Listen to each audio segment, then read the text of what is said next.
வணக்கம். இன்னைக்கு வீடியோவில் ஒரு இன்ட்ரெஸ்டிங்கான இன்டர்நேஷ்னல் மார்க்கெட் நியூஸை பற்றி பேச போகிறோம். ரஷ்யாவுடைய செபர் பேங்க் வந்து இப்போ இந்தியாவில் ஸ்டாக் மார்க்கெட்டில் இன்வெஸ்ட் பண்ணுறதுக்கு உண்டான ஒரு ஆப்ஷனை வந்து கொடுத்துருக்காங்க. அதுவும் நிஃப்டி 50க்கு பெஞ்ச் மார்க் பண்ணி. இதோட அர்த்தம் என்ன, இதோடைய இம்பாக்ட் வந்து இந்தியன் ஸ்டாக் மார்க்கெட் எப்படி இருக்கும், ரீட்டைல் கஸ்டமர்ஸ் இதை எப்படி புரிஞ்சுக்கலாம், இது எல்லாத்தையும் நம்ம சிம்பிளாக இந்த வேலை பார்க்கலாம். வாங்க வீடியோக்குள்ள போகலாம். வீடியோக்குள்ள போகிறதுக்கு முன்னாடி நாங்கள் ப்ரோக்கரேஜ் ஃப்ரீ ஜீரோதாவோட அஃபிஷியல் ஆத்தரைஸ் பார்ட்னராக தமிழ்நாட்டில் 2012 இருந்துட்டு இருக்கோம். ஜீரோதோட வெப்சைட்டில் பார்த்தீங்கன்னா எங்களோட பிரான்ச் ஆஃபீஸ் எங்கெல்லாம் இருக்குங்கிறத லிஸ்ட் பண்ணியிருப்பாங்க. நீங்கள் கூகுள்லேயும் சர்ச் பண்ண பிரான்ச் ஆஃபீஸோடைய விவரங்கள் வரும். அதில் ஃபீட்பேக்காக கூகுள் ரிவ்யூவும் இருக்கும். அதெல்லாம் ஒரு ரெஃபரன்ஸ் நீங்கள் பார்த்துக்கலாம். நீங்கள் ஜீரோவில் புதுசாக அக்கௌண்ட் பண்ணால் தாராளமாக எங்களுக்கு கூப்பிடலாம். எங்கள்கிட்ட இருந்து அக்கௌண்ட் பண்ண மக்களுக்காக 3 level stock market training programme and ஜீரோதோடைய பிளாட்ஃபார்ம் டெமோ எல்லாமே கிடைக்கும். ஸோ பிளாக்ஸு அண்ட் வீடியோஸ் எல்லாமே எங்களோட சேனலில் எங்கள் வெப்சைட் போட்டிருப்போம், அதுவும் நீங்கள் பார்க்கலாம். ரீசெண்டாக ஒரு நியூஸ் வந்து வைரல் ஆகிட்டு இருந்துச்சு. ரஷ்யாவுடைய செபர் பேங்க் இவங்க வந்து ஒரு மிகப்பெரிய வங்கியை வந்து ரஷ்யாவில் இயங்கிட்டு இருக்காங்க. அவங்களோட ரீட்டைல் கஸ்டமர்ஸ்க்காக இந்தியன் ஸ்டாக் மார்க்கெட்டில் இன்வெஸ்ட் பண்ணுறதுக்கு உண்டான ஒரு ஆப்ஷன் வந்து கொண்டு வந்திருக்காங்க அப்படின்னு சொல்லியிருந்தாங்க. நிஃப்டி 50 பெஞ்ச் மார்க்குக்கு ஒரு ப்ராடக்ட் வந்து அவங்க லான்ச் பண்ணியிருக்காங்க. இதில் வந்து ஸ்டாக்ஸில் அவங்களால இன்வெஸ்ட் பண்ண முடியாது, இண்டெக்ஸில் மட்டும்தான் இன்வெஸ்ட் பண்ண முடியும். அதுவும் எந்த முறையில் அப்படின்னா நிஃப்டி லிங்க்டு இன்வெஸ்ட்மெண்ட்டாக வந்து அவங்க பண்ணலாம். இங்கே ETF சொல்கிற மாதிரி அங்கே வந்து இந்த ப்ரொசீஜர் வந்து இருக்குது, அதுலேருந்து அவங்க பண்ணலாம் அப்படின்னு அவங்க அறிவிச்சிருக்காங்க. இதில் நிஃப்டி 50 பெஞ்ச் மார்க்னா என்ன அப்படின்னா, நிஃப்டி 50னா இந்தியாவுடைய top 50 largest companies, banking, IT, energy, FMCG எல்லா மேஜர் செக்டாரையும் கவர் பண்ணும். So Russia investment single company risk எடுக்காம என்டையர் இந்தியன் மார்க்கெட் க்ரோத்துக்கு பெட் பண்ற மாதிரி இந்த ப்ராடக்டை வந்து லான்ச் பண்ணியிருக்காங்க. ரஷ்யா ஏன் இந்தியன் மார்க்கெட்டை சூஸ் பண்ணது அப்படின்னா, வெஸ்டர்ன் சாங்ஷன்ஸ் இம்பாக்ட் அப்படின்னு சொல்லுவாங்க.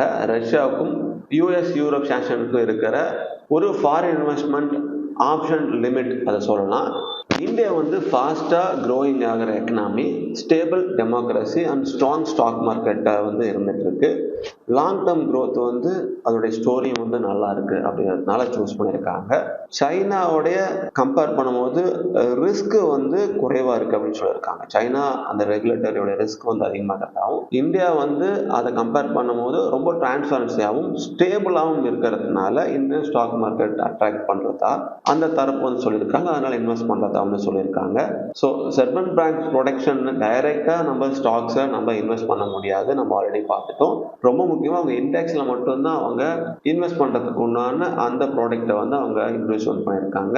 ஸோ ரஷ்யன் இன்வெஸ்டர்ஸ் வந்து டைரெக்டாக இந்தியன் ஸ்டாக் மார்க்கெட்டில் பை பண்ணலாம், ஆனால் இண்டெக்ஸ்டு லிங்க்டு இன்வெஸ்ட்மெண்ட் ப்ராடக்டாக வந்து அவங்க அதை பண்ண முடியும். ஸோ ரிட்டர்ன் டிபெண்ட் ஆன் அந்த நிஃப்டி 50 உடைய அந்த பர்ஃபார்மன்ஸை பொறுத்து வந்து அமையும். ஸோ டைரெக்டாக இருக்க ஸ்டாக்ஸ் வாங்க முடியாது, அந்த நிஃப்டி 50 உடைய பர்ஃபார்மன்ஸ் பொறுத்து தான் அவங்க அந்த இண்டெக்ஸ் லிங்க் இன்வெஸ்ட்மெண்ட் ப்ராடக்ட் வந்து அவங்க அதில் இன்வெஸ்ட் பண்ண முடியும். So structure product end fund style expose அது எல்லாமே வந்து இருக்கும்.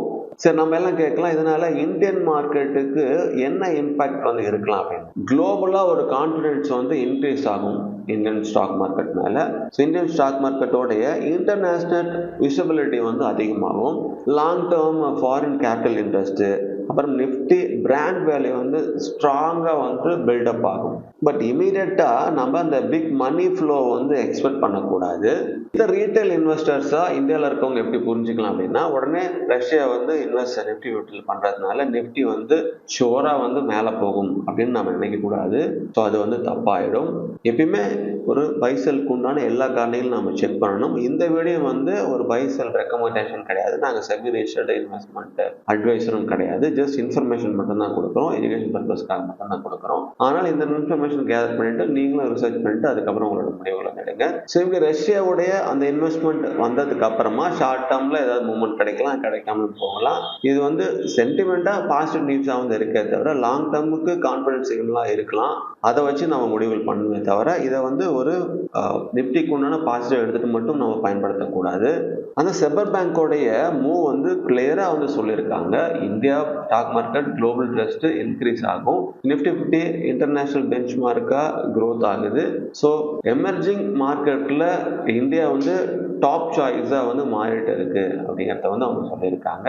இதனால இந்தியா வந்து சூஸ் பண்ணி அவங்க இன்வெஸ்ட் பண்ணியிருக்கிறதா அவங்க சொல்லியிருக்காங்க. ஸோ இந்தியன் ஸ்டாக் மார்க்கெட்ல ரஷ்யன் அவங்க வந்து ஒரு பேங்க்ல இருந்து அங்க இருக்க ரீட்டைல் கஸ்டமருக்கு இன்வெஸ்ட் பண்றதுக்கு உண்டான ஒரு ஆப்ஷன் வந்து இப்போ வந்து கொண்டு வந்திருக்காங்க. இது எப்படி இருக்கு, இந்த நியூஸ் பத்தி உங்களோட தாட் என்ன அப்படிங்கிறத நீங்கள் எங்களுக்கு வந்து கமெண்ட் வந்து பண்ணுங்க. மேலும் ஸ்டாக் மார்க்கெட்ல இருக்கக்கூடிய எல்லா அப்டேட்ஸும் உங்களுக்கு உடனே வீடியோ கூட காத்திருக்கும். அதெல்லாம் தெரிஞ்சுக்கணும் நம்ம சேனலை சப்ஸ்கிரைப் பண்ணிங்க.